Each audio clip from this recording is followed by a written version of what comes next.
Olá, amigos próximos e distantes, tudo bem com vocês? Hoje temos a honra e a felicidade de fazer essa entrevista. E para não claudicar no conteúdo, me permitirei tomar a iniciativa de ler um texto que foi escrito sobre esse artista. Sua música é paixão, paixão pela poesia, paixão por sua terra, Santa Amaro da Purificação. E razão, a consciência de participar da construção da história e da crítica ao cantar brasileiro. Quem tiver a felicidade de ouvir o cantar, ficará impressionado ao verificar que no panorama pátrio de tantas nulidades triunfantes, destaca-se um compositor de técnica apurada, um cantor com domínio do seu ofício, cantando letras bem elaboradas. Um artista de excelência. Sua música é sua bendita essência, sua forma de Deus. Ele canta o santo, prova o amaro, purifica os sonhos e dedilha as ilusões. Eis o homem que reverencia com fé e orgulho a terra onde nasceu. Roberto Mendes. Opa! Tudo bem com você, Roberto? Melhor agora, depois disso. Que beleza, eu não sabia que era tudo isso não, viu? Eu fico feliz. Mas é. Porque tudo que eu faço é para Santa Amaro mesmo. Tudo que eu faço para Portugal. Eu fiz minha vida inteira dedicada a Santa Amaro. Né? E nasci e debrucei nessa memória. Né? Às vezes eu falo com meus amigos assim, eu me esforço às vezes para ser baiano, pongando na baianidade dos parceiros, né? Já ponguei sua baianidade, já ponguei de Jorge de Portugal, de Capinã, e a brasilidade também de vocês. Mas já me contenho com a República Independente do Subaia. Perfeito. Já me contenho ali. E vamos à primeira pergunta dessa entrevista muito esperada por muitos. O poeta William Wordsworth disse, e foi acompanhado por Machado de Assis, que a criança é o pai do homem. É? Sim, porque a criança nasce limpa.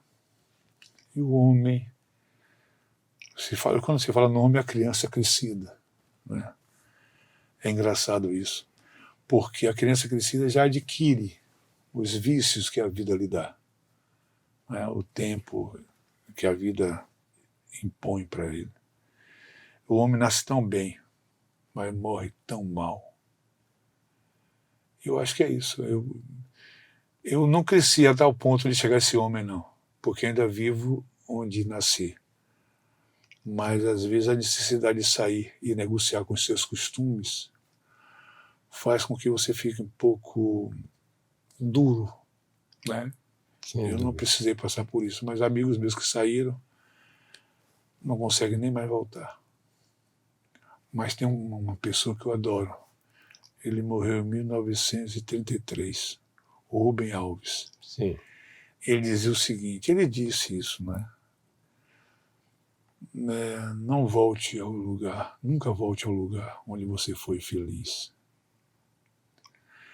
Eu nunca voltei, porque eu nunca saí. Mas fico imaginando quem saiu. Não vai ter tempo de voltar. É diferentemente daquele verso, né, do cantor baiano que diz como se ter ido fosse necessário para voltar. Beck Bahia, Gilberto Gil. Mas esse é um verso eu não canto, não. Eu ainda estou lá, eu não saí. Eu não sofro essa angústia, né, essa saudade, não. Eu ainda vivo e moro onde eu nasci, eu conheço. Toda a cidade está o caos, mas eu participei desse caos, eu estou naturalmente vivendo esse caos. Então eu não tenho essa coisa, não me assusta muito ver Santa Amaro caindo, não, porque eu estou acompanhando de perto isso. Eu estou caindo junto. Me diga, o poeta, o filósofo, melhor dizendo, Ortega y Gasset, o filósofo, o escritor espanhol, certa feita disse: eu sou eu e minhas circunstâncias. Quem é você? Eu sou eu e os outros que eu encontro no caminho. Né? O homem nasce, o menino nasce, e ao receber o oxigênio, o destino lhe dá, abre a porta da vida. E você caminha para você nos outros, e vai se encontrando com os outros, como toda criança inteligente, ele caminha e vai se encontrando nos outros. Você é o outro no caminho.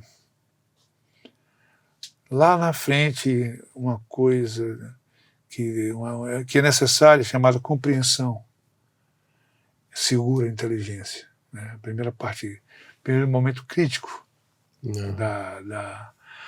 A inteligência é amiga, irmã do empirismo, né? A compreensão lhe dá um freio. E aí você olha um pouquinho para frente e já vê que está chegando a sua hora. Você não tem mais o outro para se encontrar e vai ficando você com você, né? Quem vem lá sou eu, quem vem lá sou eu. A cancela bateu, cavaleiro sou eu. Que já é a sabedoria. E é o caminho para a solidão, né? Aí é você com você. Tem um matemático que eu adoro ele, o Bhaskara, século XII, que diz o seguinte: os opostos estão à mesma distância da origem e a sua fusão lhe dá origem. Então você caminha para você nos outros, depois vem a compreensão, lhe dá freia um pouquinho o empirismo, os erros, e aí você caminha mais um pouquinho, não tem mais o outro. Aí é você com você, acontece lá na cancela. Está lá esperando você de braços abertos. Perfeito. Que beleza, hein? Me lembro agora que o filósofo Bertrand Russell, uma vez entrevistado por Paulo Francis lhe perguntou: do que o senhor sente falta? Ele, aos 98, ele disse: de contemporâneos. Porque já percebia, né? Quem vem lá sou eu. E como é que você encara essa coisa dos contemporâneos? Né? Eu espero não ser o último. Né? Eu tenho um amigo meu, Edio Souza, uma vez eu fui para o Rio e ele mandou levar uma carta para Heráclito de Sales, Brasil. Sim. E Edio, o que ele tinha medo aconteceu. Ele dizia, Heráclito só tinha ele e Heráclito da geração, né? Da geração dele. Eu levei a carta e ele me dizia exatamente isso. Não sei quem vai ser o último, mas o último vai pagar caro por isso. Então, porque eu acho que é isso. a memória de todos, né? Eu não queria ficar por último. Eu estou vendo o sentido de agora, Jorge vai e outros estão indo e a gente vai ficando assim nesse meio, né? É uma situação delicada. Mas aí vem os netos, né, que os filhos dão de presente, você começa a se sentir, e a coisa do ridículo é muito bom. Quando você está avô, você tem que agradecer todo dia o ridículo, né? O ridículo fica na porta de casa esperando você acordar, na beira da cama, e ele acompanha o seu dia, né? E é o que tem salvo. No caso, as minhas amputações. E o ridículo, né, já está na origem, na raiz, a coisa do riso. Não, sim, a coisa, né, de si próprio, né? Então isso dá uma dimensão de sanidade mental, né? Ajuda muito você caminhar, sabendo, por exemplo, eu já me vejo nos netos mais do que nos filhos, né? Talvez por não ter a obrigação de disciplinar, de colocar aquela coisa, ditadura da disciplina, que a gente acha que sabe tudo.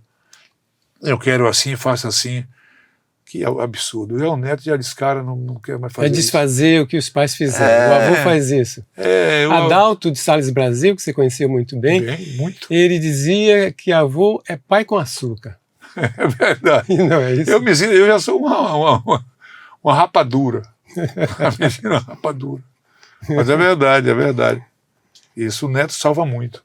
Dá uma expectativa boa para você e você fica bem melhor Neto é uma coisa impressionante. Neto, para avô. E eu dei muita sorte porque não entendia, por exemplo, quando meu filho casa com tem uma filha tem um filho, eu tenho um neto paulista, né? Eu achava que era absurdo isso, eu ter um neto que não fosse da missa de Santa Amaro. Hoje admito isso, olha o que o amor não faz, né? O amor é diferente do amar, o amor é diferente do desejo, é diferente de tudo. O amor é tão absoluto quanto Deus, quanto as coisas absolutas, quanto o tempo. E no amor não tem isso, não tem essas variantes que a gente espera encontrar. O amor é imutável. O amor é Deus. A sua essência. Você pode gostar ou não, né?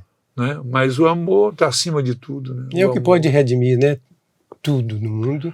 O amor é o tempo, o amor é Deus, é o tempo, é tudo aquilo, o silêncio, é a morte, é a solidão, é tudo aquilo que o homem teme. O amor mete medo. O amar não. O amar se negocia. O amar, a sedução é uma coisa também que se negocia. Mas o amor, as coisas absolutas não cabe relatividade, não cabe relativo, não tem isso. Perfeito. É terrível. O artista, na sua formação, enfrenta percalços, estudos, sacrifícios. O que foi que aconteceu com você? Quando foi que você sentiu o primeiro chamamento, né, essa insinuação da arte, convidando você para ser artista? Quando Portugal me apresentou a palavra fora do nome. Até então a palavra para mim era o nome. Eu fui estudar matemática, entender matemática, porque eu tinha perdido meu pai muito cedo. E era muito difícil, com 13 anos de idade, perto do meu pai, César, meu irmão, um ano mais velho que eu, ele com 14, eu com 13, 65, agosto de 65. E então, quando eu perco meu pai, eu nasci em 52 e César em 51. Quando eu perco meu pai, era estranho aquilo, conviver, nunca mais ia ver meu pai. Não é? E essa presença da ausência era muito cruel.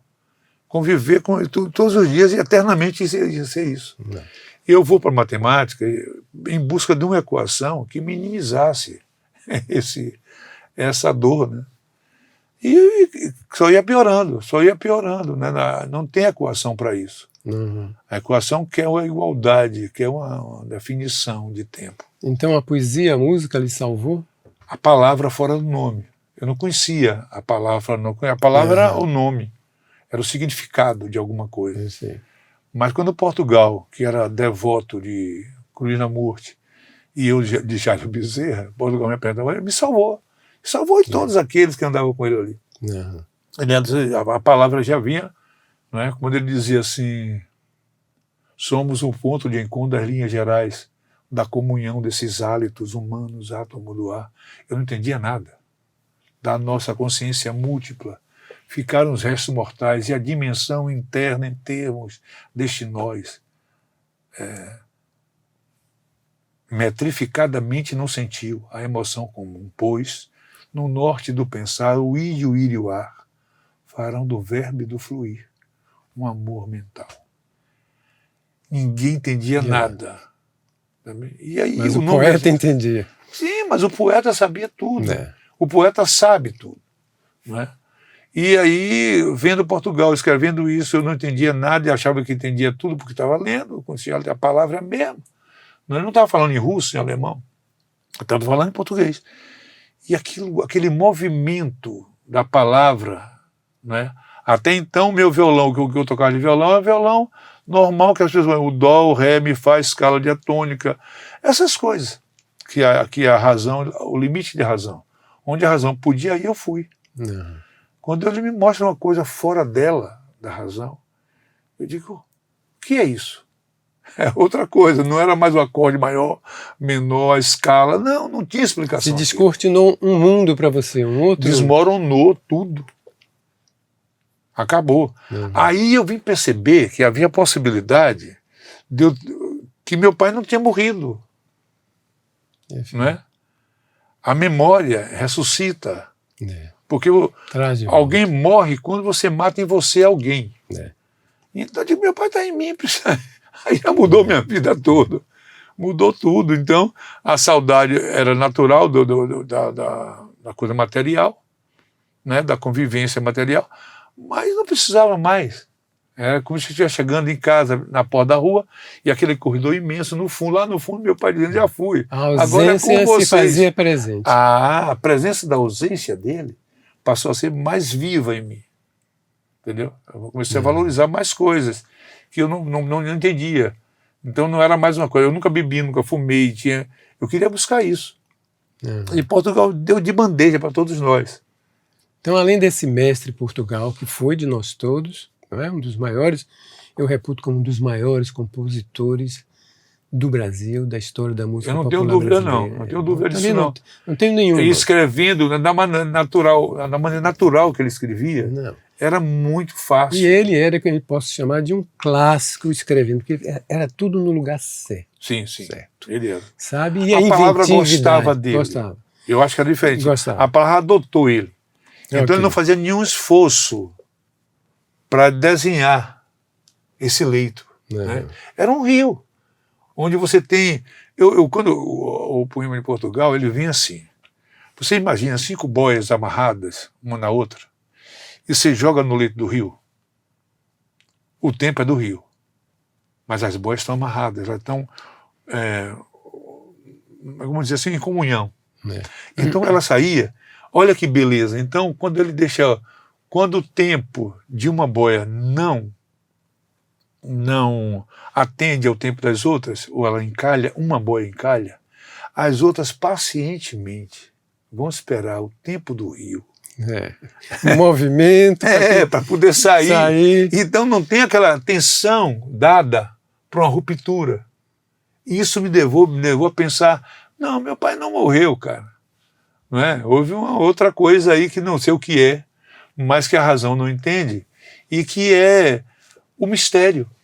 Né? A razão caminha até o mistério. Quando chega o mistério, ela volta louca. A razão é burra demais. Perfeito. Eu fui burro. Além de Portugal, quais foram as outras influências, ou de pessoas, ou de Não, momentos? Portugal abriu o leque. Portugal, você não vai acreditar o que eu vou falar aqui agora. Eu fui ensinar em Acupe. Né? Por causa de Portugal, eu vim entender a música do Seu Tune. Aí Seu que eu Tune foi o violeiro que morava no fundo do ginásio da escola. Perfeito. A escola teve uma reunião em Acupe, que é um distrito de Santa Amaro. Esse Acupe, na realidade o nome é Acupê, em Tupi-Guarani, terra quente. Mas todo mundo chama de Acupe. Alguns outros chamam de Ocupe. Mas eles entendem Está lá, a palavra. Né? Então, era engraçado. Quando eu ouço aquele cara tocar, eu ainda não o conhecia pessoalmente, mas eu vi aquele som. E aí vim saber quem era ele. Eu já era professor da escola. Então procurei saber quem era ele. E o diretor da escola, a professora Marieta, que me levou para ensinar, Marieta Barreto, era a diretora da escola da comunidade, Senec. Eu já ensinava no Teodoro. Mas foi na Senec que eu vim ver, a escola da comunidade, que eu vim ver que a educação não é privilégio. Perfeito. A educação é dever do Estado. Né? Até vou falar uma coisa que me deixa grilado. Enquanto houver política de governo, não pode ter democracia, não vai ter nada. Exato. Porque a política de Estado não se pode mexer no que o Estado faz. Exato. Como educação, saúde, segurança. São coisas que devem ser permanentes. Isso né? aí é do Estado. E o governo, eu entro, vai subir o governo. É uma coisa idiota. Tudo de governo interesses. vai ser a vida inteira isso. Né? Isso é verdade. Então eu entro, faço o meu governo, eu saio, o outro entra. E se estabelece a miséria. Esse é o grande problema. A miséria como um projeto de vida. A miséria da razão. A razão é isso. A razão criou a miséria para lucrar em cima dela. Quem dá maior lucro a uma nação é a miséria. Sem miséria não há nação. Né? Tanto que a cultura está na miséria. O que é cultura? A cultura se forma como? Pelo que se come e o que se fala. Essa a necessidade de se comunicar, né? E a culinária, que é a necessidade de comer. a necessidade biológica. Então, vamos voltar para seu Túnio. Em todos os fazendeiros da região pediram terreno para dar. Né? E seu Túnio era um senhor de idade, já velho, e tinha 4 filhos. Né? Um filho adotado, que já veio com a sua mulher, né? Filho da mulher dele, e que ele adotou, o Francisco, e tinha mais 4 filhos, Hilda, Maria, Rosalvo e Jurandir, que tinha da mesma época meu. Ele era de janeiro e eu era de novembro, de 52. E é muito engraçada essa relação com o Jurandir, que ele era o mais novo, fortíssimo, e o pai dele, ele bebia muito, eu não bebia nada, e seu Túnio começou a gostar e me adotou. Né? E aí eu vou te perguntar, mas o que foi isso que aconteceu na sua vida? O canto de labor. O canto de labor. Foi no canto de labor que eu vim encontrar minha canção, minha forma de tocar e de cantar. Foi onde eu vi o desenvolvimento do verso poético cantado com nobreza, né? No canto de trabalho. Né?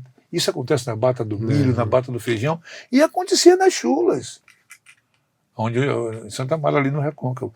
Depois eu me sabia que a chula é um verso cantado nas aldeias portuguesas. Nossa chula é aldeã portuguesa. E aí é engraçado. Você analisando bem, você vai chegar em 1570, quando Camões volta do exílio, vai morrer em 1580. Conta a lenda que ele cego de um olho, perde a mulher, mas salva os Lusíadas. Isso é verdade ou mentira? Mas se for... Mas para dar a dimensão do livro, demais, da obra. E aí se impõe as redondilhas lusitanas. Aí essas redondilhas que definem, na norma culta, o canto de labor. Que é o canto brasileiro, é o canto da... O trabalho faz o canto de qualquer povo. E era utilizada, o canto era utilizado como para amenizar. Não, até para cadenciar o trabalho. Cadenciar o trabalho. E esse mesmo canto da festa, né? O orixá da alegria, que fazia festa para comemorar a safra. Mas o mais genial não é isso. Cara. É que você vai entender que eles tocavam isso com 2 instrumentos, cantavam essa coisa com 2 instrumentos agrícolas importantes. Primeiro, o facão, que corta de cima para baixo. O facão bateu embaixo, a bananeira caiu, assim. Mas tinha um instrumento agrícola que ele movimenta de um lado para o outro, que é um facão de 2 gumes, chamado estrovenga. E essa estrovenga faz isso. Se você pensar bem esse movimento da estrovenga, quando o cara está fazendo isso, esse movimento, é a base de uma parábola. É isso aqui, ó. É aquela curvinha. Se você botar uma toalha ou um lençol numa corda imaginária, você vai ver que ela faz isso. Faz isso, né? Imagine que o facão... Aí você vai voltar para a matemática cartesiana, né? Não é? Você vai ver que no plano cartesiano você tem essa retinha aqui na horizontal, que são as abscissas, e esse facão cortando no meio dela, lhe dando a ordenada. E nesse cruzamento você tem cá embaixo o vértice dessa parábola. Né? Então essa função parabólica lhe dá o canto real da língua. Né? Esse movimento. A dança, a coisa da bunda se movimentando para lá e para cá. Não é? Aquela coisa do facão batendo. Então isso ia cantando. Lelé, meu amor, lelé, no cabo da minha enxada, não conheço coroné, sabe? Então isso vai dizer também que o não existe. O é um acerto entre o silêncio e o tempo para gerar o impacto. Né? A razão só entende a partir do impacto. Se eu não fizer isso, o não existe. Mas o não está aqui. É o movimento. O já está da permissão do silêncio ao impacto. Esse movimento. Então isso que é legal na música. Então o verso que você canta, né, Portugal sacava isso bem.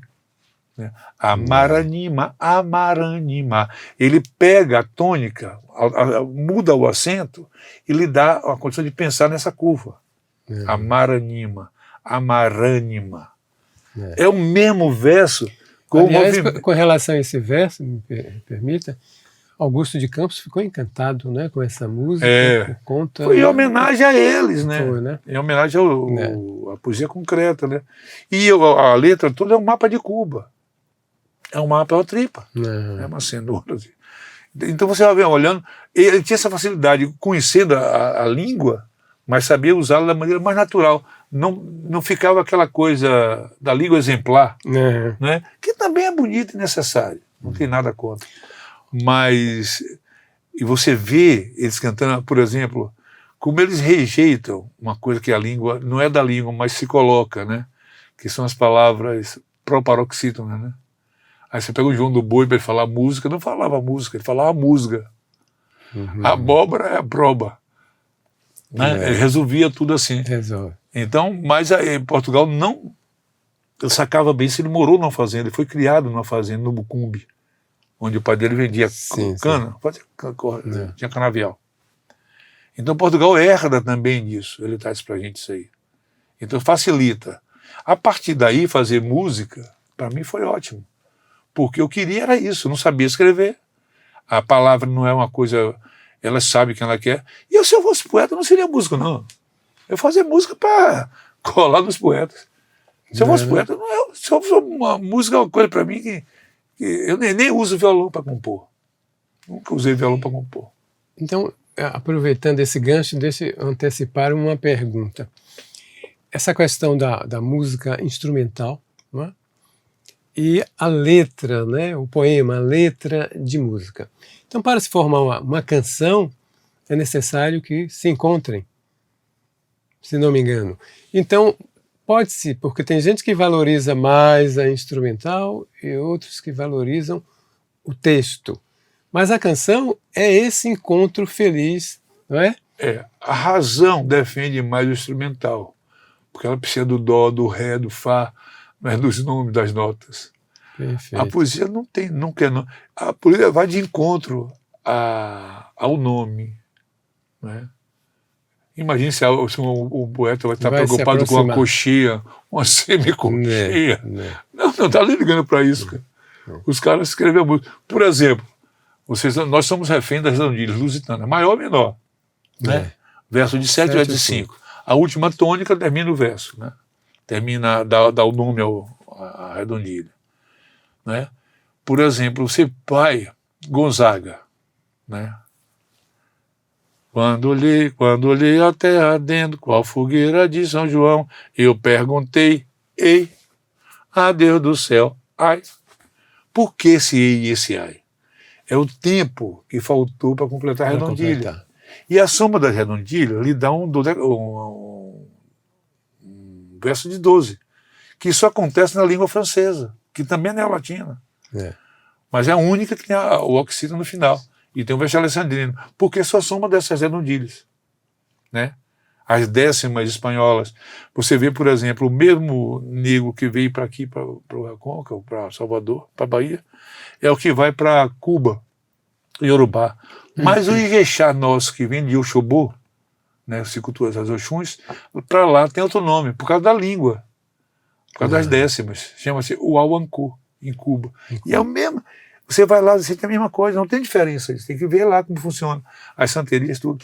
Mas a língua, ela tem a dança, a língua dá a dança do comportamento de um povo. Agora, uma coisa que você fala é que a letra, né, o poema, ele já traz em si a melodia. Você falar. Basta você falar. Olha, 7. Caminhando contra o vento, sem lenço, sem documento, no sol de quase dezembro, eu vou. Olha a pedra, voou. Eu vou é o tempo que vai ser tocado. Eu daqui, ó, no silêncio, vou aqui. Não tem, eu vejo o Paulo Lima, está fazendo um trabalho muito bom, explicando a música a partir da curva, né? As curvas do tempo. Eu acho que é isso aí. A música da escola é boa. Por exemplo, violão é um instrumento de percussão ferida, adaptado para ensinar na escola na clave de sol do piano, que é a clave da mão, a clave de sol mão direita, a clave de sol, né? Entendeu? Então vê que já é uma adaptação, né? O violão é um instrumento de tambor, é um tambor. De percussão ferida. Percussão ferida. O piano é o contrário, o violão de percussão percutida, porque o papai martelinho, bate lá. Você falou aí em escola, me ocorreu agora, o seu período da escola de música na Universidade Federal e o seu contato com o Lindenberg. Sim. Esse aí foi que me expulsou da escola. Lindenberg me expulsou da escola. No dia que eu cheguei, né, eu conheci o Lindenberg através de Gilberto Gil, e fui lá visitá-lo. Aí levei a música Caribe, Caribe Meu Amor para ele ouvir. Toquei para ele, ficou me olhando assim, um pouco de... Porque ele veio... O maestro do alto da sua... E ele veio do popular. Eu fui pedir socorro, me explica o que eu estou fazendo aqui. E ele olhou para mim e fez, a escola de música não quer isso aqui não. Ela só quer que ela entenda, ela vai até onde ela entende. Daí para lá não. Eu não estou entendendo. Não pode explicar? Eu não estou entendendo nada disso aí. Foi, né? Então eu disse, o que é que eu estou fazendo aqui, cara? Não vou fazer nada. Você se conscientizou Isso eu aprendi em casa. Se conscientizou de que tinha que desenvolver você por si próprio mesmo a sua música? Não, eu tinha que voltar para a escola real, de um Brasil real, sem a poluição estrangeira. Aí voltei para um túnel, estou com as pessoas que podiam me dizer a sua verdade. Da famosa razão. Eu escapei da razão e voltei para a escola do absurdo. Né? Senão não faria aquilo, o que eu fiz. Não comporia o que eu fiz na vida. Copiando esses caras, eu não entendia nada. Então, ele foi uma grande influência. Na medida... Lindenberg? Lindenberg abriu a porta, é isso que eu quero dizer. As portas da cultura. Porque a cultura é uma coisa muito séria. Cultura é regra de comportamento. Você herda daquele lugar os costumes e aquilo lhe forma. É o que você sente, é o que você... E se você se afasta muito disso, imagine se eu fosse morar, nasci em Santa Mara, passasse 10 anos, 20 anos em Santa Mara, e fosse morar no Rio, viraria carioca. E seria um péssimo carioca. Porque minha cultura não é aquela. Né? Meu sotaque não é aquilo. Não é aquilo. É o sotaque. E falando em cultura, vamos dar um pulinho mais adiante. Como é que você vê a crítica? Eu nunca li crítica, como não leio tese. Não leio nem tese nem crítica. Eu não leio tese. Eu acho que a única tese possível na vida é a morte. E ninguém se mata quando termina uma tese. Então eu não acredito em escrever tese. A outra coisa que eu tenho um pavor é crítica, porque as pessoas não sabem o que eu faço, não sabem o que eu passei para chegar até aqui. E falam é bom ou ruim, nem ouço. Não. São impressões meramente subjetivas e ocasionais. Eu não ouço nada disso.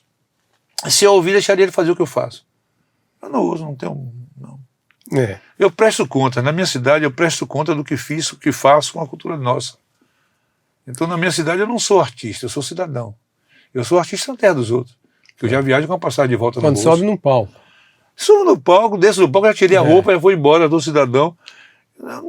Eu não sou essa carapuça de artista, não. E essa crítica para você valoriza ou tem valorizado os pilares da música?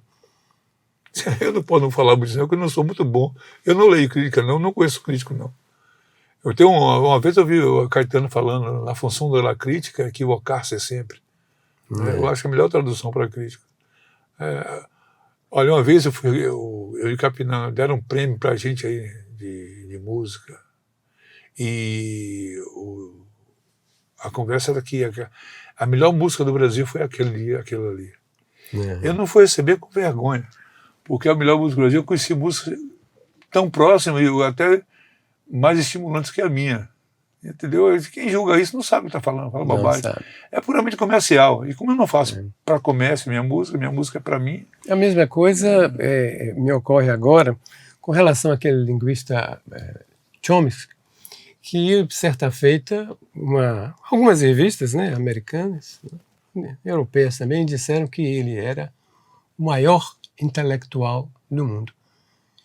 Mas eles disseram isso a partir de uma pesquisa que foi feita, mas só que eles omitiram a pergunta real da pesquisa que foi: qual o mais influente intelectual do mundo? Mas como essas revistas tinham esse interesse com relação a ele, disseram que era o maior intelectual do mundo.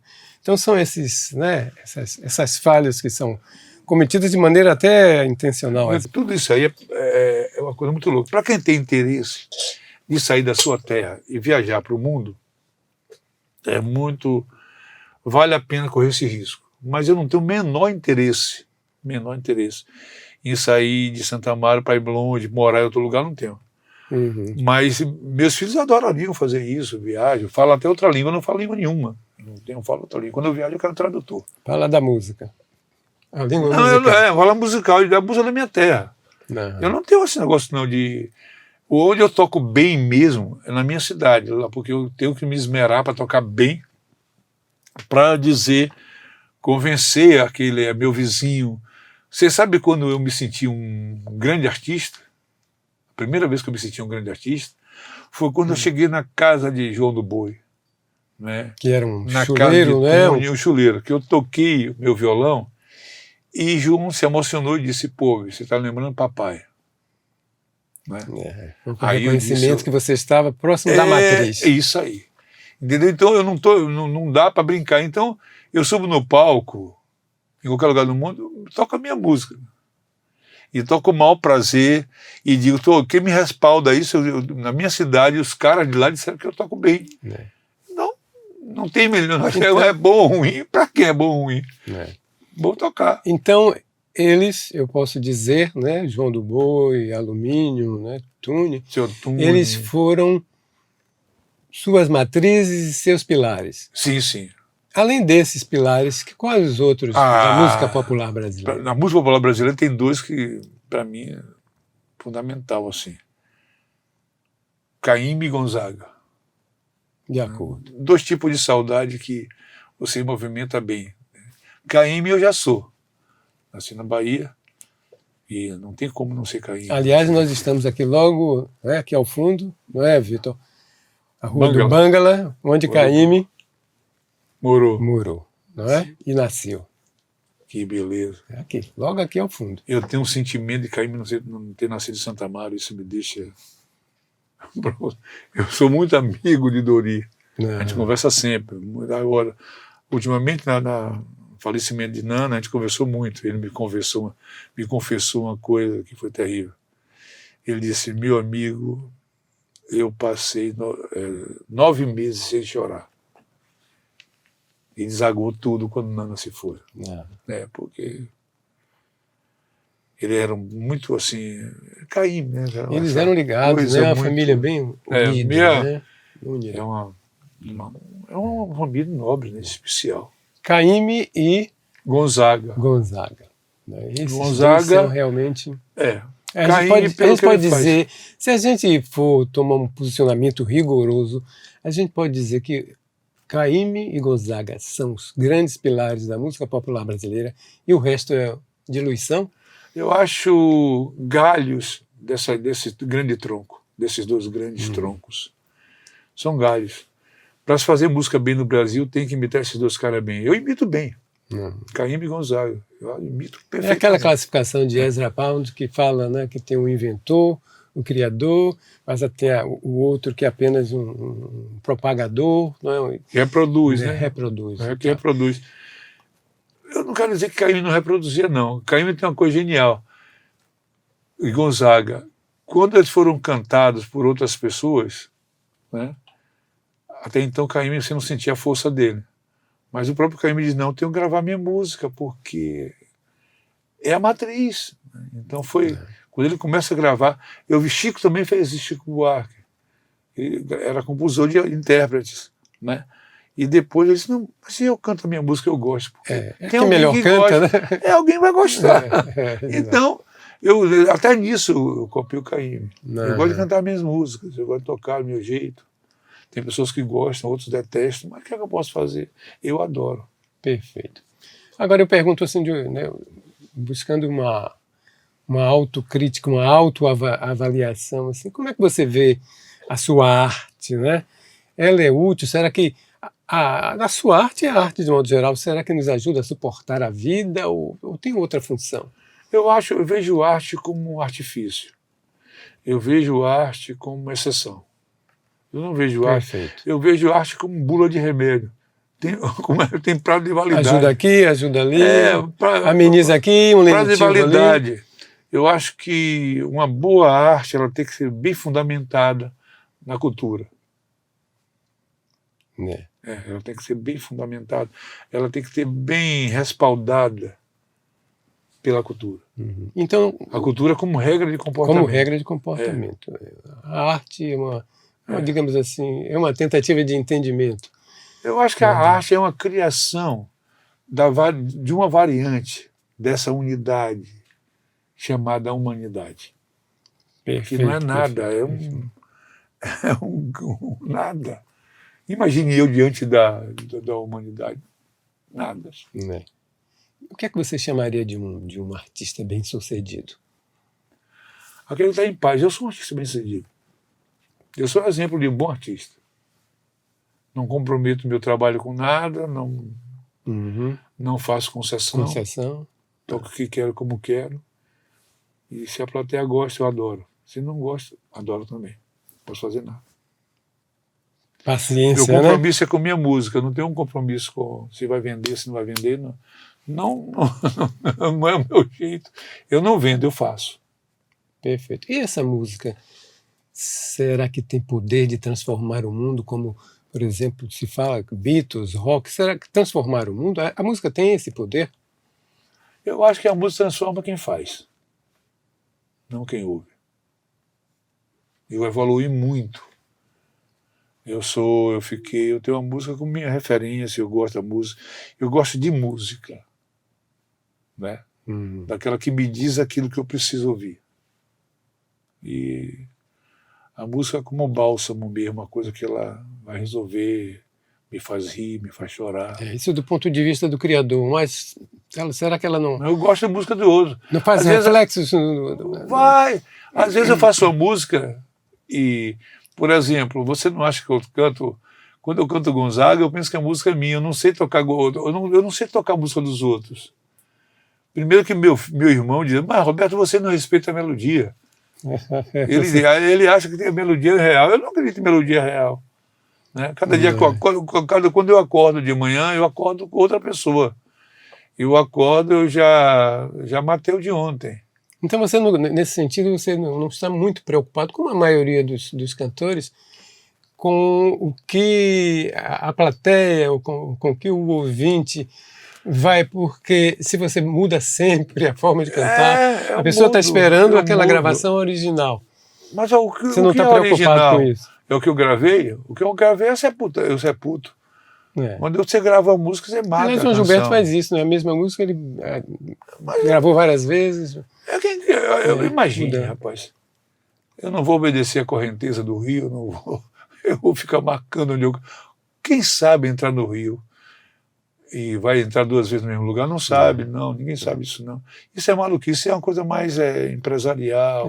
Que mesmo porque quando você vai cantar uma música, você está ali sob aquela coisa do que a gente acabou de ver, suas circunstâncias daquele momento, seu sentimento. Portugal dizia uma coisa genial que eu adoro. Portugal falava o seguinte, dizia para mim assim, Roberto, cada minuto é decisivo em cada instante de emoção. Exatamente. Então, aquela emoção vivida agora nasce e morre aqui. Não se continua. Amanhã eu posso estar negando tudo que eu estou dizendo aqui. Né? Enquanto vida eu tiver, mais a possibilidade de eu reproduzir o que eu nego. Né? Isso é evolutivo, a linha evolutiva. Perfeito. Então, eu não acho que tem essa tal de melodia real. Por isso que eu não... Você sabe por que eu sou compositor? Porque se eu fosse tocar a música dos outros, ele seria processado. Eu tenho medo, a justiça me prender. Mas eu toco como eu quero. Muito raramente eu toco a canção dos outros, mas toco como se fosse minha. Não tenho isso, não. É mesmo, porque seu repertório não precisa... Mas, às vezes, eu canto Gonzaga. Eu adoro cantar Gonzaga, mas canto em casa. Gravei uma vez Gonzaga porque não tinha como não gravar. Né? Que nem Giló, não foi? Que nem Giló. E quando eu soube que Perfilino Neto tinha me dito que nem Giló foi feito para ser valsa, e virou baião, porque era moda, né? O modismo do consumo, essas coisas. Aliás, você está falando em Baião, estava conversando com o Vitor Salles Brasil, e ele que estava lendo um determinado livro de um escritor nordestino, que fala que mesmo antes da palavra baião, naquela época, século XIX por aí, né?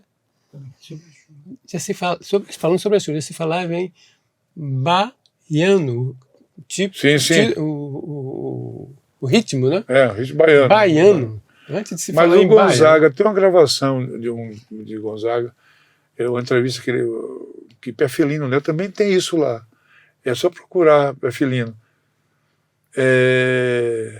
Que Gonzaga disse para ele que Baião era Bahia Grande. Quando ele passava por aqui, era tão demorado tanto para passar, que chama Baião.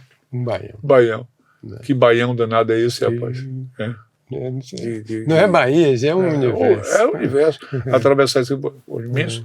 Então ele falava isso. Mas tem o nome, na realidade, pouco importa. Eu vejo as pessoas falar, isso é uma clave disso, clave daquilo para música, né? Para se explicar. Não adianta, porque o seu passo é uma digital sua. O meu passo é uma digital minha. Juntos andamos em harmonia, né? Com passadas diferentes. Né?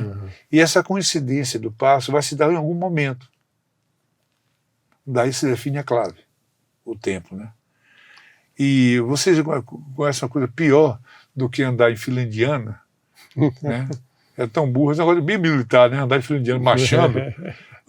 As filarmônicas ensaiam primeiro desfilar andando atrás do outro, porque é difícil. Instrumentos, são 3 filas de instrumentos de sopro, né? Que cada um emite uma nota, e o maestro tenta reger para que todos soprem em um tempo para justificar a harmonia, bom, bom, bom, bom, e sair cantando, e um instrumento sai floreando no meio, que é o instrumento, o flautim, o instrumento de madeira, né? Cantando. Isso aí é engraçado. Se você estivesse andando do lado um do outro, é mais fácil, porque não precisa eu me obrigar a dar o tamanho do seu passo é o meu. Né? E essa coisa é bem africana. Né? O tempo é composto, binário, ternário, e esse tempo se dá na comunidade. Por isso que na chula, cada pessoa entra cantando, sambando, e está perfeito. Está perfeito, é interessante. Né? Isso você vê na Bahia, em Salvador, as danças que tem na rua, de uma beleza. Né? Deixa eu lhe perguntar, me desculpe a interrupção. Tem a ver, porque eu observo que os cantadores de chula cantam bem agudo, né? Eles não cantam, eles gritam. Gritam, né? Eu vou gritar uma chula aqui. Tem explicação para isso? É porque tanto instrumento, tambor, e não tem microfonização. É horrível. Tem que gritar mesmo. Tem que gritar, né? Eles estão gritando, por isso vamos gritar uma chula aqui. Mas o bonito disso é que a viola, quando chega aqui, ela está no meio da batucada toda, e eles fazem uma dinâmica natural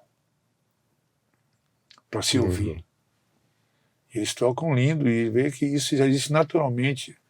Por uma bata do milho, você vai ver a bata do milho, a bata do feijão, eles cantam aquilo ali tudo e dá para você ouvir tudo. Nosso ouvido é estéril. Né? Não tem, a tentativa do som é uma coisa muito moderna, levar para a equalização, essas coisas. Não, já existe uma equalização natural de quem faz isso respeitando o outro, é aquela comunhão do canto. Do canto, né? Fazer. É outro mundo. O mundo nasceu para isso, para comunhão, para essa coisa da unidade, né? Se comunhão, perde, né? porque é comunhão, porque se perde na coisa na vaidade, né? O cantor, eu sou o cantor, você é o músico. Não tem. Com a chula eu aprendi uma coisa importantíssima, né? Que a grande estrela de um movimento desse, de canto de labor ao movimento, é a canção. É a grande estrela. Se tiver alguma coisa fora disso, não. Entendeu? Então tudo para a canção vale a pena. Se o cara tocou um prato, bateu num copo, bateu palma, tudo aquilo vai na unidade da canção, que é a grande estrela de um show de música.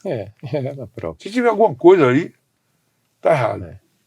Né? Show de música, a estrela é a canção.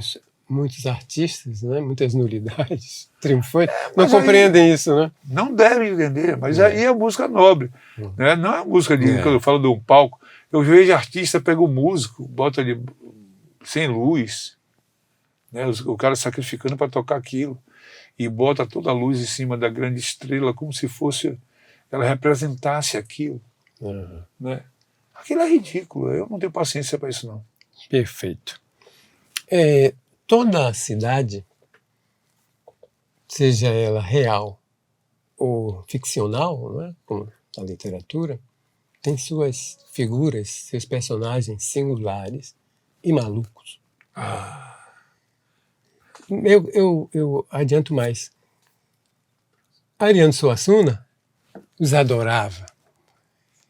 O Bem Amado, né, que foi a novela, tinha o Nezinho do Jegue, que quando estava sóbrio, ele gritava, viva Odorico, o prefeito. E quando bêbado estava, ele gritava também, morra Odorico, ladrão de cavalo. Entendeu? Guimarães Rosa da mesma forma. E Santa Amaro? Santa Amaro é uma cidade feita com malucos. Nós temos maluco de todo jeito lá. Aliás, é uma cidade maluca. Tinha um tal do Muriçoca, que era genial. Lá tem um beco na cidade, que todo enterro ele ia. Todo enterro ele ia atrás do enterro. Né? E quando chegava nesse beco, que todo mundo fala baixinho assim, desaparta a amizade, para não que o defunto vá só. Sim. Ele ia do lado do defunto, ele vai só com o seu lençol. Vai só com o seu lençol. E quando terminava, que ele sempre bêbado acompanhava o defunto, ele chegava lá no defunto e jogava uma flor e disse, toma o seu tira-gosto, e ia embora. Mas vários malucos. Né? Um enterro Santa Amaro, tinha um maluco chamado um grande maluco na minha cidade, que ele ia para o enterro e ia na casa do defunto. Então, na época, o defunto ficava em casa e saía pela rua e passava no beco dos aparta amizade e ia para o enterro, para o cemitério. E lá, ele entrava na casa do defunto, ia perto do defunto e virava a cara assim, ó, dizia assim, o que não é visto não é desejado. E voltava. Maluco, dizia pro defunto. A família ficava em pânico, chateada que vem o doido. E não se fechava a porta. Os amigos entravam. Então tem vários malucos. Malucos geniais, assim. Pô, uma vez tinha um maluco Santa Amaro, Cabo Jonas, né? Ele ia pedir comida em sua casa. Você não dava comida a ele, uma latinha de leitinho. Sim. Ia pedir comida em sua casa, você não dava comida. Ele chegava na porta, jogava a lata para cima, ei! Aí dava um palavrão. Ei! Quando ela caía, ele dava um palavrão. Aí um dia ele foi na casa de um tenente, na porta de um tenente, já reformado, pediu comida, não deram. Ele foi para a porta da rua, pegou a lata, jogou para cima. Quando a lata caiu, o tenente veio atrás dele. Que ele viu o tenente. Aí o tenente, diga! Ele disse, grandes coisas. Pegou a latinha e foi embora. Quer dizer, são geniais. O maluco é uma outra inteligência, é um outro mundo, é outra inteligência. Porque a gente briga para ser os iguais, né? Mas a igualdade só pode existir na diferença. Né? E o maluco é uma diferença especial. Né? O maluco é o diferente especial. Ele habita uma terra que você não tem acesso, a qual você não tem acesso. Ele não quer nada, ele só quer a maluquice dele. Ele não quer nada, o caminho dele é o caminho da maluquice. E aquela história, né, que se conta lá em Santa Amaro, que quando tem um enterro, procura-se saber o peso do... Não, isso aí é o Itagil de Portugal, 2 canalhas profissionais nessa área. Eles vão para o enterro de algum amigo nosso, amigo mesmo, porque o enterro, você chora o defunto, mas se comemora também. Hoje não tem mais, se perdeu a graça, mas um velório na minha cidade, pô, era uma festa. bebida, café, bolacha, cortadeira, broa, é uma beleza, um enterro assim. E aí a pessoa contava casos do defunto. Pô, era uma coisa belíssima o enterro. Você saía, chorava no impacto da morte. Cultuava a memória do mas defunto, a memória estava ali perto, todo mundo ali. Era uma coisa saudável. O enterro era uma coisa saudável, porque a morte é um prêmio que a vida lhe dá. A morte é um prêmio, sabe? Ninguém quer ir, mas com certeza vai ter que ir. É bom se preparar, porque vai ter que ir mesmo, não tem conversa, né? A morte, a doença só existe para a morte. Eu fico preocupado às vezes, essa busca da razão na cura, né? Hoje a medicina já existe uma medicina paliativa, né? Para fazer com que você conviva com a doença e que todo mundo aceite. Por isso que o tempo da doença é um tempo belíssimo. É para acostumar todos para a grande despedida. Mas Santa Maria tinha isso, né? A cura não deve existir. Porque senão, imagina que horror, esse mundo cheio de gente como o diabo aí. Vai ser um inferno. Todo mundo saudável. Eu não ia nem aguentar viver. Eu não iria mais.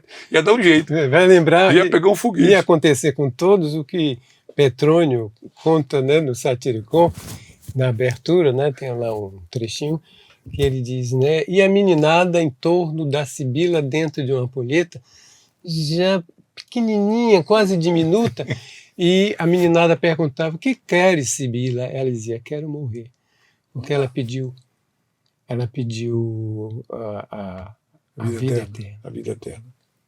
Mas ele estava encolhendo. O que queres? Quero morrer, não aguento mais. Né? Outra coisa de Santa Amaro, também bem característica de Santa Amaro, é o famoso senadinho. Sim, sim. O que foi o senadinho e qual era o objetivo? Como era constituído esse senadinho? No adro da igreja, né? Aquelas pessoas mais idosas que moram ali na praça, outros moram um pouco distante, mas iam para ali se encontrar para bater papo. E ali conversava sobre tudo, né? Sobre o mundo inteiro. Eles falando de política e tudo mais. E tinha assim um encontro dele lá falando. Portugal frequentava muito. Sim. Eu ia pouco. Mas Portugal viveu essa coisa ali, com os velhos. De um lado era o Senado, de respeito, do outro lado era um senadinho. Sim, sim. No adro da igreja. Ali. E era esse encontro de fofocas da cidade. Né? A pessoa falava de tudo da cidade, sabia o que acontecia na cidade. O que acontecia? Um passava para o outro. Era rádio, não era corrido, não, rádio. Aqui não, Santa Amaro Santa Amaro tem uma cidade vicinal muito forte. Hoje mais não. Né? Acabou, foi um negócio de assalto, mas Santa Amaro é uma cidade que era... Eu costumo dizer que eu não moro numa casa, eu moro numa cidade. Todo mundo conhece todo mundo. Opa. Mas ali o Senado era isso, um ponto de encontro de velhos, já ociosos, não faziam mais nada, mas tinham a língua afiada para falar sobre tudo, sobre todos. E ao sair dali terminava rápido, porque senão fofocar um falar do outro. Então uma coisa, 1, 2, 3 e vá, todo mundo ia embora.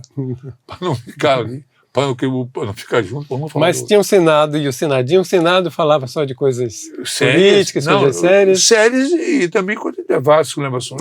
Sim. Não tinha. Santa Maria é uma cidade muito assim, muito dada para ela. Né? Cada um trazia as novidades diárias, né? O que aconteceu na cidade. Se não tinha, eu inventava. Inventava, mentia muito. Os capadócios todos se o vagabundo saltava. Assim, uma boa, assim, um encontro de...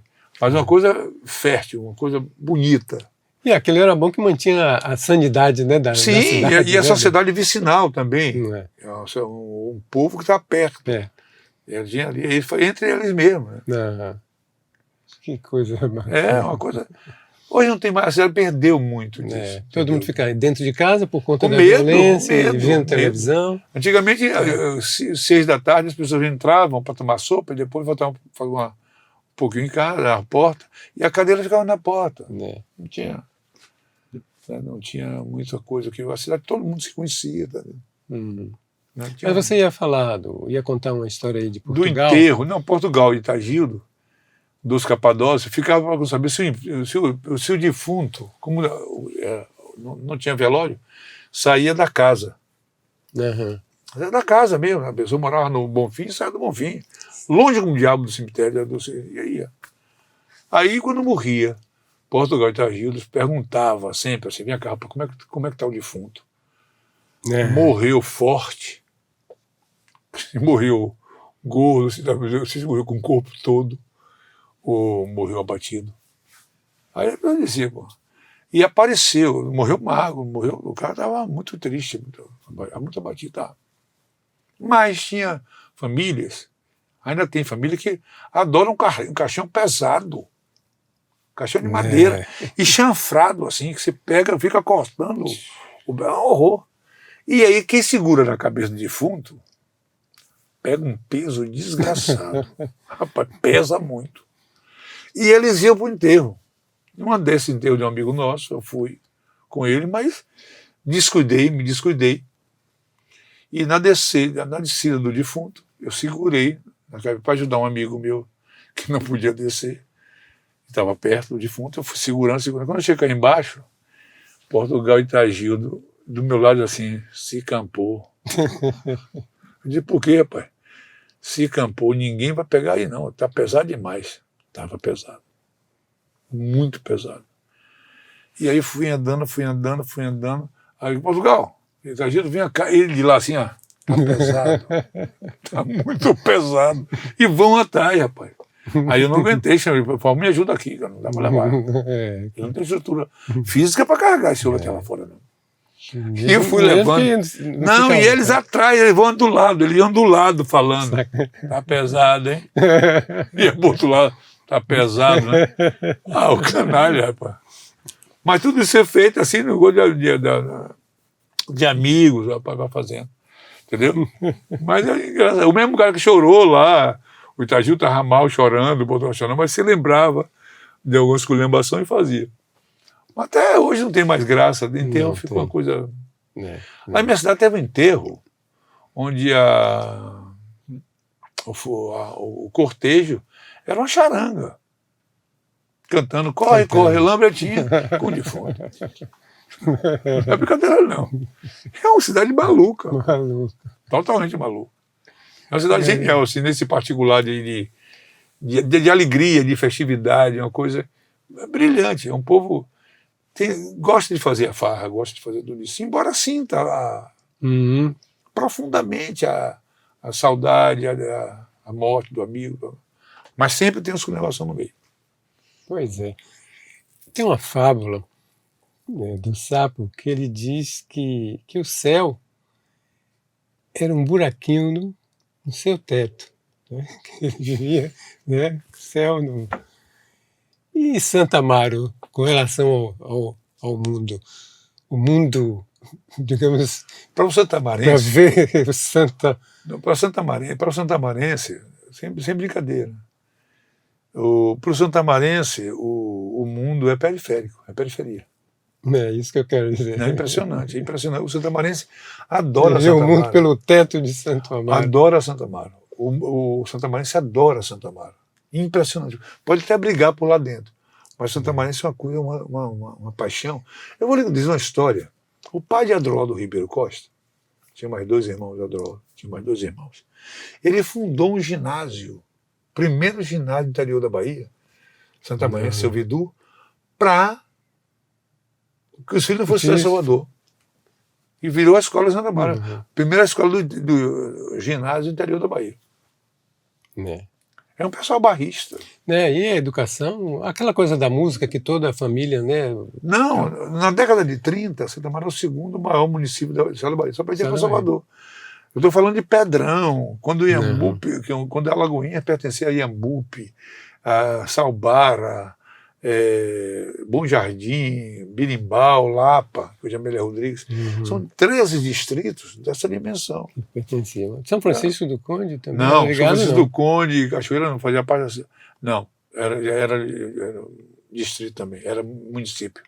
Já era município? É. Santa Maria viveu 110 anos como vila, de 1727 a 1837. A Santa Maria foi emancipada junto com Cachoeira, 13 de março de 1837. 1837. E como vila, Santa Maria pediu a independência do Brasil, uma universidade brasileira, um exército brasileiro, na ata de 14 de junho de 1822. Ok. Com relação à chula, eu gostaria que você falasse delas, né, os tipos de chula, né, e alguma música, né, que represente esse Para mim, a tipo. chula, eu vim entender a chula tocada na viola quando o seu Túlio migra para o violão. Porque até então o violão era uma miséria muito ruim, cor de arame, era horroroso, horroroso, sim. horroroso. Mas ele ia tocar na viola. Mas todo mundo entendia, menos eu, que tinha um outro ouvido que não era para aquilo ali. Inclusive, quando eu cheguei lá com um amigo meu para olhar a chula, a primeira vez que eu levei um amigo meu, ele dizia: "Ih, Alberto, é muito ruim", sabe? E ele tinha razão. Para mim não era ruim, porque eu convivia com aquilo. E foi Também assim, essas violas, como é que eles adquiriam? viola Eles machete, faziam, né? não, quem fazia era o seu Clarindo. E tinha qualidade, não? Lógico que não. Muito ruim. Mas sacrificava dentro do o todo, tocador, né? dentro do todo, só tinha uma viola. Foram 200 anos de batuque para até a chegada da viola. Depois. Essa viola, alguns amigos meus pesquisadores, né, Ivan Vilela e outros, Roberto Corrêa, eles, eu pensava que essa viola tinha vindo da Ilha da Madeira, ou de Bragança. Mas disse, o Vilela disse que essa viola não tem lá. Então, eu desconfio que foi seu Clarindo que inventou esse diabo aqui mesmo. Essa viola machete, 3/4. 3/4. A forma da viola 3/4 de Clarindo está no Texas, que Ralph levou. E se não levasse, ia virar Ralph é aquele violonista? Não, ele era trompista da Sinfônica aqui. Ah, daqui? Ralph. Não foi aquele que você escreveu? Você participou uma vez no Rio, era um festival de violonistas, alguns violonistas, e tinha um americano, Ralph. Não me lembro. Tinha um americano, eu devo ter. Mas Ralph era um pesquisador. Né? Um dos primeiros pesquisadores aqui. Eu fiz, na tese dele, eu fui citado também. Sim, então fale de alguns tipos de por exemplo, quando o Tune dizia assim, não, isso aqui é uma rebita. Sim. Eu não contestava, não. Ele dizia, rebita é rebita. Mas ele falava, aqui é uma chula praeira, que é uma técnica de xarel. Sim. É o homem que puxa a rede de xarel no peixe. Então, tudo isso vem do canto de labor. Né? E que na festa, a chula é um comportamento que foi traduzido em canção. Perfeito. Tem um rito todo, a mulher, o homem não samba. Tem uma coisa engraçada. O homem não sambava, mas o samba do homem é o barra-vento, que ele amassava o barro, as mulheres molhavam o barro, ele amassava para fazer a casa de taipa. Né? E as mulheres não, o homem, as parelhas cantam em homenagem à mulher e a mulher devolve em sedução, que é a dança, o movimento.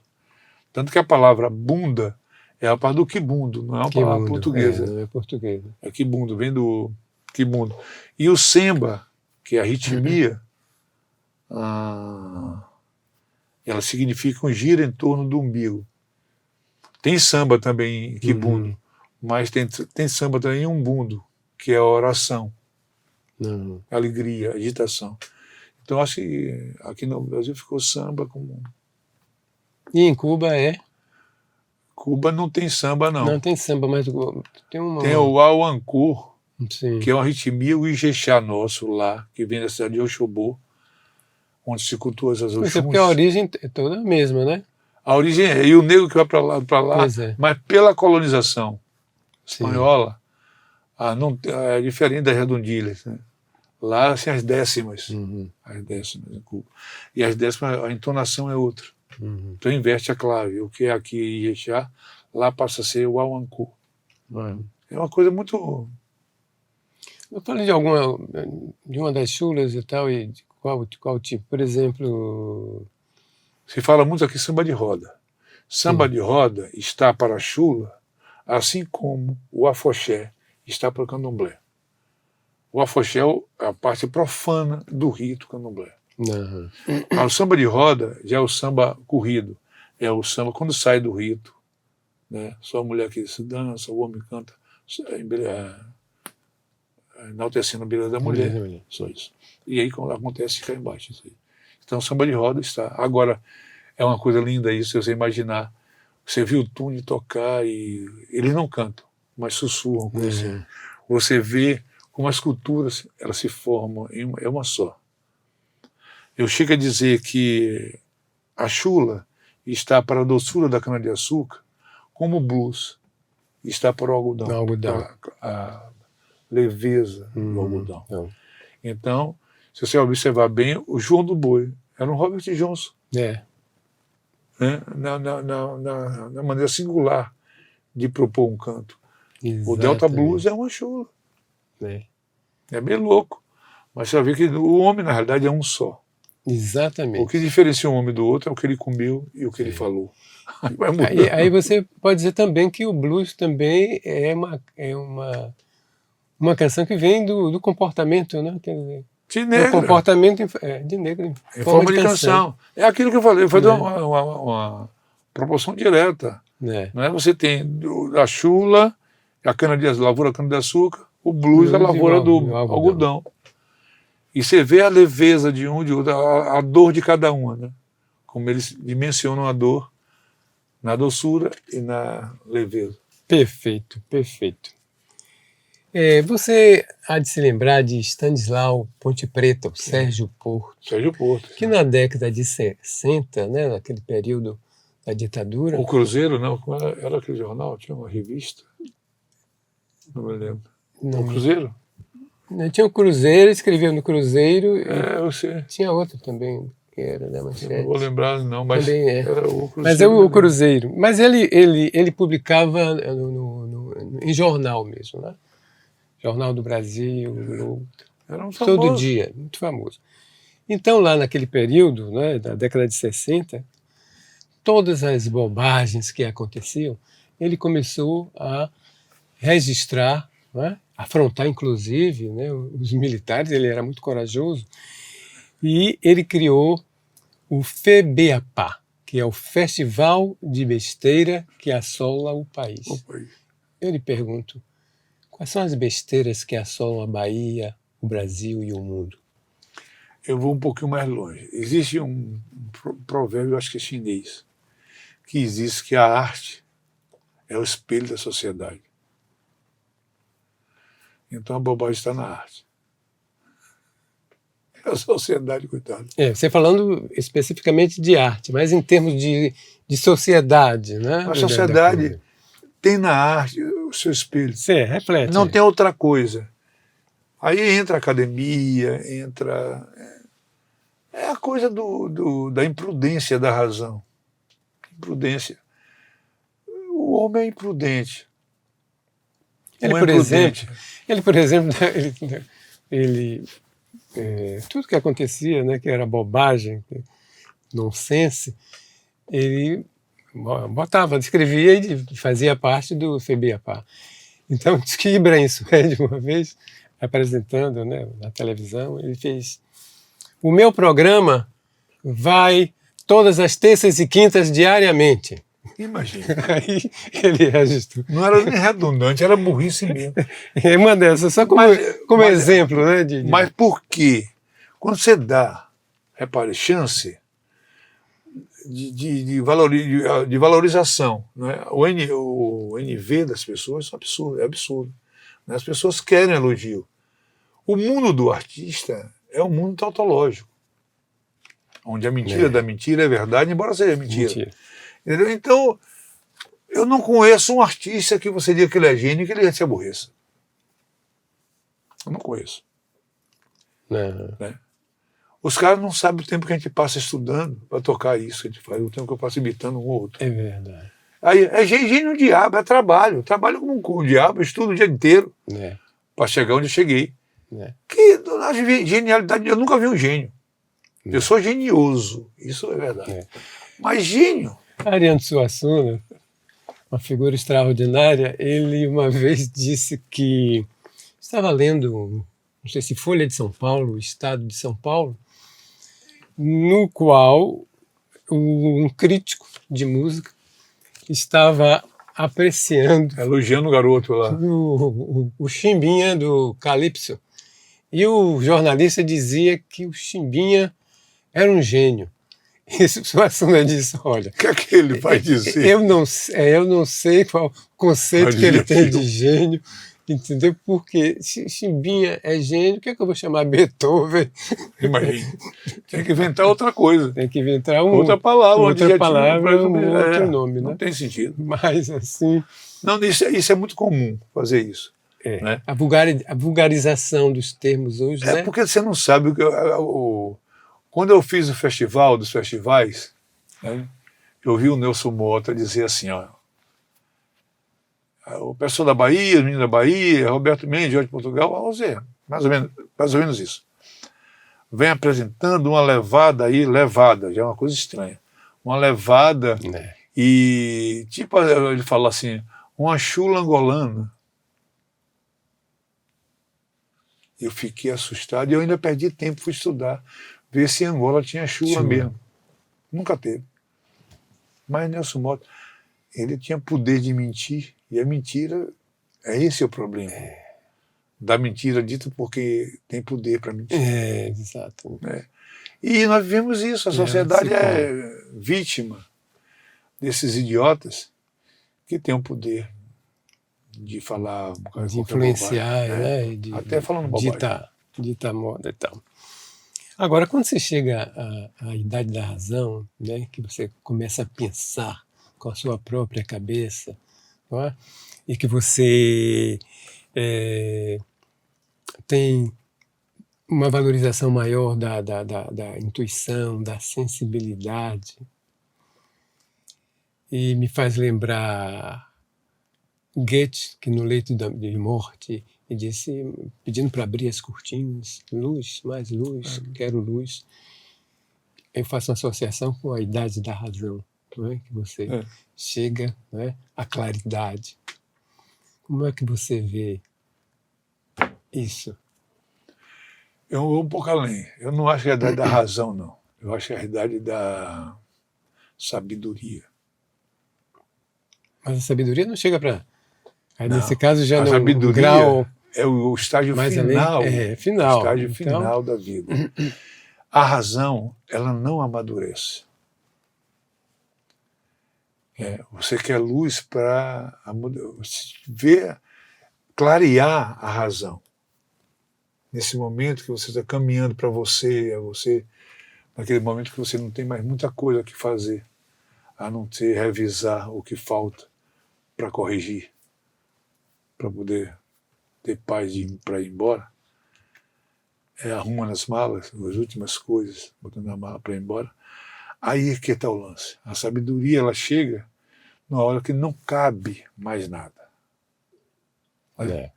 E você já está dentro do mistério.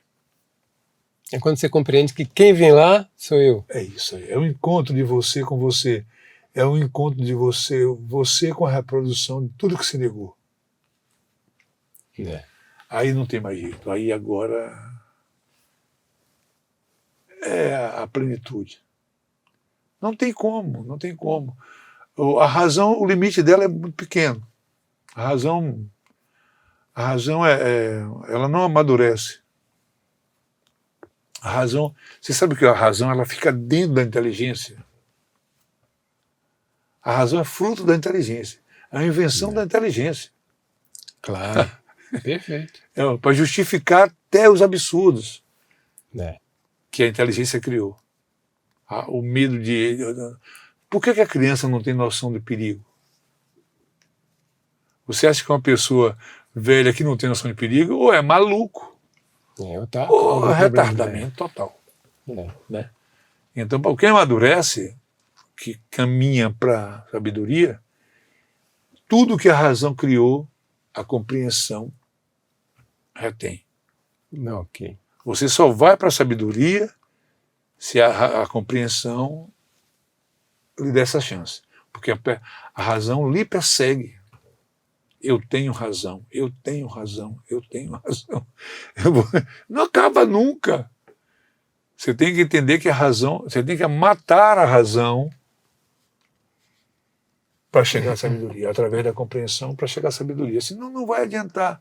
Vai acreditar que você é melhor, vai acreditar que você é gênio, vai acreditar todas as mentiras possíveis que a razão vai criar para você, para a soberbia, né? Aquela soberba, aquela coisa.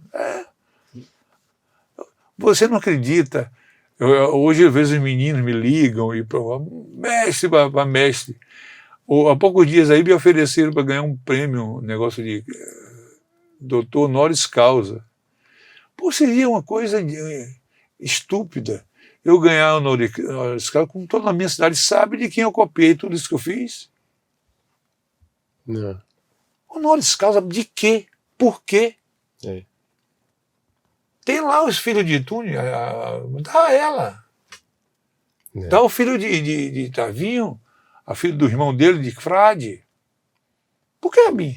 Porque você sabe que, na verdade, quando eles fazem essas condecorações, é muito mais para chamar atenção para si, para quem concedeu, do que para quem. Eu não quero, não. Eu não quero, não. Faz sentido. É a mesma coisa, cidadania soteropolitana. Eu já sou cidadão samarense.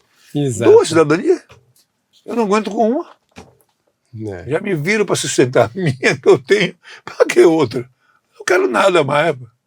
Não preciso de nada mais. Perfeito. Não preciso de nada disso. Eu preciso ter paciência e paz para conduzir até o restinho que falta. Não posso errar mais, porque não tenho a força que tinha para poder. Engraçado, eu cheguei até aqui, eu estava falando com o Ulisses essa semana. Eu cheguei até onde cheguei sem pular um obstáculo. A minha volta está sendo tranquila. Eu não preciso pular nada, eu estou voltando. Está descendo devagarinho. Quando eu tive força para pular, eu não pulei. Eu contornei. Não é? Agora não. Agora não tem nada.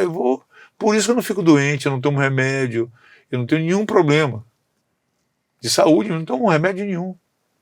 As pessoas não entendem, amigos meus se pô, mal. E eu não tenho nada. Por que não tenho nada? Porque quando eu vinha subindo, né? Eu esperei o tempo necessário para chegar até aqui. Construir o caminho. Vi devagarzinho e aí nem sabia que ia voltar pelo mesmo. Não sabia, não. E agora, olha que beleza, estou voltando tudo. Né? E continuando andando.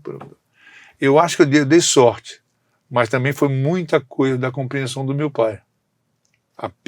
Se eu não perdesse meu pai, eu não seria o que sou. Eu acho que dei muita sorte nesse impacto da convivência com a perda dele. Foi a grande lição. A questão é que muita gente quer encontrar o caminho pronto. Não tem caminho pronto. É como diz o seu caminho ditado, é só o seu. Né? Caminante não há caminho, se hace caminho al andar. E você construiu o seu caminho e fez, né, da maneira natural, que lhe permitiria muito natural. Voltar eu fui com tranquilidade. Sem saber como ia voltar. Perfeito. Mas acertei na ida. Perfeito. Então, amigos próximos e distantes, como vocês viram, essa grande entrevista com Roberto Mendes, que, por essas e outras razões, tem razão. Até lá. Meu irmão. Beleza? Valeu. Bom demais.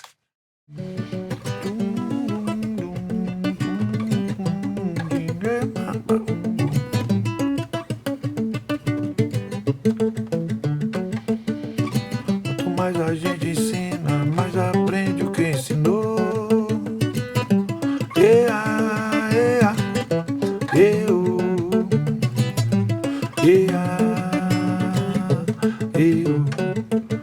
Que o desejo da menina, quando seu corpo fulmina, acende o fogo do amor.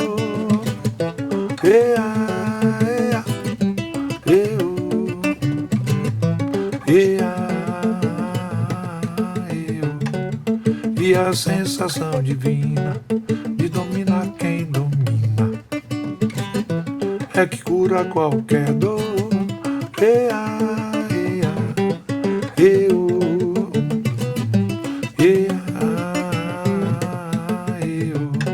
Pois trocar a vida com vida é somar na dividida, multiplicando o amor.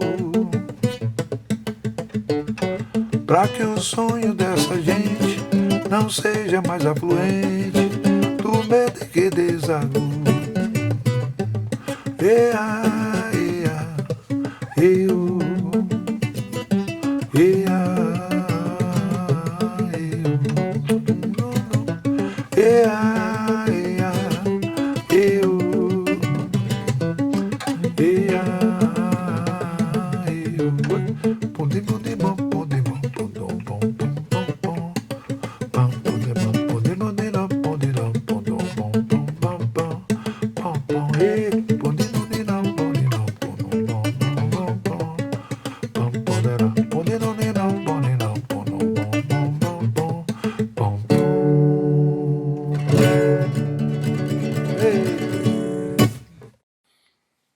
Belíssima, encantadora canção esta que Roberto Mendes acaba de cantar. Canção esta que faz parte do seu repertório.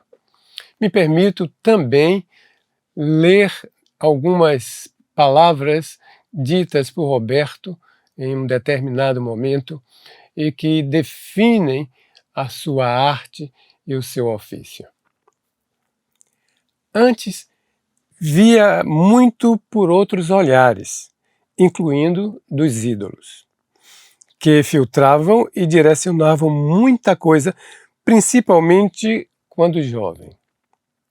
Era um feixe de luz direcionado para a nossa aldeia. Hoje, vejo o mundo e a MPB, naturalmente, de outra forma, mais crítica, mais próxima, mais pessoal. Agora, antes de tudo, vejo a presença do vizinho, e meu vizinho é minha MPB. E minha MPB é a minha MPBR, Música Popular Brasileira Regional. Meus ídolos agora estão na minha matriz cultural. A MPB não tem mais porta-voz. Que bom! Hoje a oralidade se impõe a música do Brasil real. O regional é que deve afirmar sua universalidade. O que me imponho é chamar a atenção para os elementos humanos, comportamentais e artísticos da minha cidade, do meu lugar. Fico em casa estudando, sempre mais encantado por essa música que é a tradução genuína do comportamento de um povo. Viva o meu povo! Parabéns, meu amigo! Parabéns pela sua importância e pelo tratamento que você dá à música popular brasileira regional.